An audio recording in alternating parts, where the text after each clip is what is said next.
পাকিস্তান এবং বাংলাদেশ ক্রিকেটের মধ্যে অদ্ভুত রকমের মিল আছে জানেন।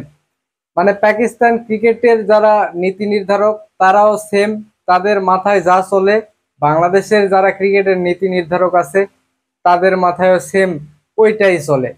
মানে এদের মানে মাথায় ভালো প্ল্যান ভালো বুদ্ধি কোনো কিছুই আসে না, ক্রিকেট চালানোর মতো যোগ্যতা এদের নেই।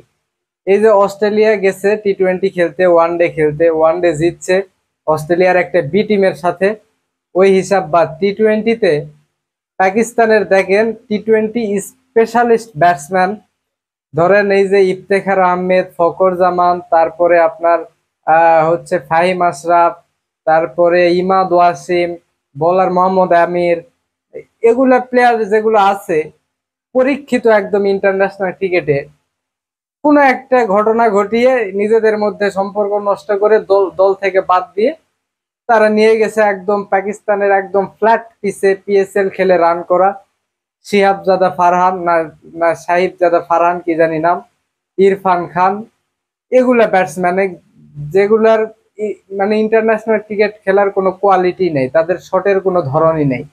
পাড়ার ক্রিকেটে যেমনে শট সিলেকশন করে যেমনে ইচ্ছা হাঁকায় অমনে এরা ব্যাট করে, বুঝছেন। এইসব প্লেয়ার নিয়ে গেছে যেগুলা টি-20 স্পেশালিস্ট, ওগুলাকে রেখে ওগুলাকে বাদ দিয়ে। মানে ইন্ডিয়া যেমন করছে না, যখন যারা ইচ্ছা এত প্লেয়ার, ওদের পাইপলাইনে এত প্লেয়ার, যারা নিয়ে যাবে ওই ওই সেই ভালো খেলবে। পাকিস্তানের এরকম প্লেয়ার না থাকলে ওরা ভাবে ওই রকম ভেবে নিয়ে যায়, নিয়ে গিয়ে এরকম অবস্থা হয়। মানে 148-এ টার্গেট, এই ম্যাচটাও 13 রানে টি-20-তে হারে। এই যে ক্যাপ্টেন রিজওয়ান যখন পাওয়ার প্লেতে বাবর আজম আউট যায়, তারপর আর একজনকে নাম মনে পড়তেছে না, দুইজন আউট যাওয়ার পর ইয়ে কি করলো, কি ক্যাপ্টেন করলো কি রিজওয়ান, 26টা বল খেলে 16 রান করে আউট যায়। মানে সেই সময় খেলার 10 ওভার প্রায় শেষ, রান 44, সেই সময় 26টা বল খেলে 16 রান করে আউট যায়। এখন বাংলাদেশ আর এই পাকিস্তানের প্লেয়ার বা টিম ম্যানেজমেন্টকে বুঝাবে কে, কার বোঝানোর সাধ্য আছে যে ইন্টারন্যাশনাল ক্রিকেটে বিশেষ করে টি-20-তে ওই ইনিংস মেরামতের আর দরকার নেই। উইকেটে যান, 5-6টা বল খেলেন, একটু সেট হন, ম্যাচ শুরু করেন, কাহিনী শেষ। ওই গিয়ে 26টা 30টা 20টা বল খেলবেন, সেট হবেন, তারপর ভাববেন যে আমি মারবো এখন, মানে এখন মেরে সমানে সমানে নিয়ে আসবো, সেই সময় আউট যাবেন, পারবেন না, দল তো আরো বেশি বিপদে পড়লো।